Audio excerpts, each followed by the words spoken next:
എന്നേനു മോളെ എന്തിനാ ഇത്ര സ്പീഡ് പോന്നു? മെല്ലെ പോയാ മതി. ആ ചേച്ചി മോളെ നിർത്ത് നിർത്ത് നിർത്ത് നിർത്ത്. ഇത് വലിയ ശല്യായല്ലോ. മോളെ എന്തിനിങ്ങനെ സ്പീഡ് പോന്ന്? അന്റെ ഇഷ്ടാന്ന് എങ്ങനെ വണ്ടി ഓടിക്കണോ എങ്ങനെ പോണെന്നല്ലേ ഉള്ളത്. ഇങ്ങക്ക് എന്നാ വേണ്ടേ? ഇനി മേലാൽ എന്റെ വണ്ടി തടഞ്ഞു ഒരു ശല്യം കൂടെ വന്നോളൂ.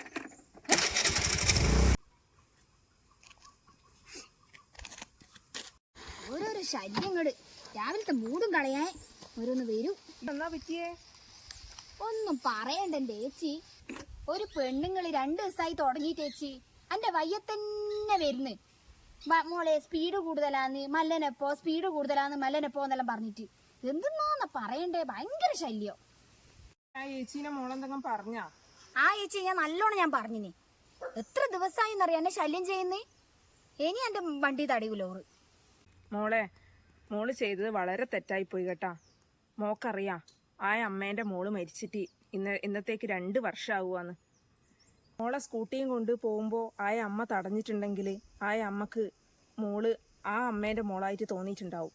കാരണം ഇതേപോലെ തന്നെ ഒരു സ്കൂട്ടിയും കൊണ്ട് പോകുമ്പോൾ ഉള്ള ഓവർ സ്പീഡ് കാരണമുള്ള അപകടത്തിലാണ് ആ അമ്മേന്റെ മോള് മരിച്ചത്. ആ ഒരു സംഭവത്തിന് ശേഷം ആ അമ്മ എപ്പോഴും ഈ റോഡരികിൽ വന്നിരിക്കും. ആ അമ്മേന്റെ വിചാരം ആ മോള് ഇതുവഴി എപ്പോഴും കടന്നു പോകുന്നുണ്ട് എന്നാണ്. ആ അമ്മക്ക് ഈ സംഭവത്തിന് ശേഷം മാനസിക നില തെറ്റിയ പോലെയാണ്. അതിനുശേഷം ഇതുവഴി പോകുന്ന എല്ലാ പെൺകുട്ടികളെയും ഓറ് തടഞ്ഞു നിർത്തും. സ്കൂട്ടിയിൽ പോയി കഴിഞ്ഞാൽ അപകടം വരും എന്നാണ് ഓറ് പേടിക്കുന്നത്. അതുകൊണ്ടാണ് മോളെ തടഞ്ഞു നിർത്തിയിട്ട് പയ്യെ പോകാൻ പറഞ്ഞത്. മോളെ എന്തെങ്കിലും പറഞ്ഞിട്ടുണ്ടെങ്കിൽ എനിക്ക് കാണുമ്പോൾ ക്ഷമ പറഞ്ഞേക്കേട്ടാ. അയ്യോ ചേച്ചി എനിക്കിത് അറിയില്ലേനു. അയ്യോ ഇനിയിപ്പോൾ എന്താ ചെയ്യാ? ഞാൻ അമ്മേനെ കുറേ വഴക്കും പറഞ്ഞ്. ചേച്ചി ഞാൻ എന്തായാലും നാളെ അമ്മേനെ കാണും. അന്നേരം ഞാൻ മാപ്പ് പറഞ്ഞോളാം. എനിക്കറിയില്ലേനു അമ്മക്ക് ഇങ്ങനത്തെ ദുരനുഭവങ്ങളൊക്കെ ഉണ്ടായിന് എന്ന്.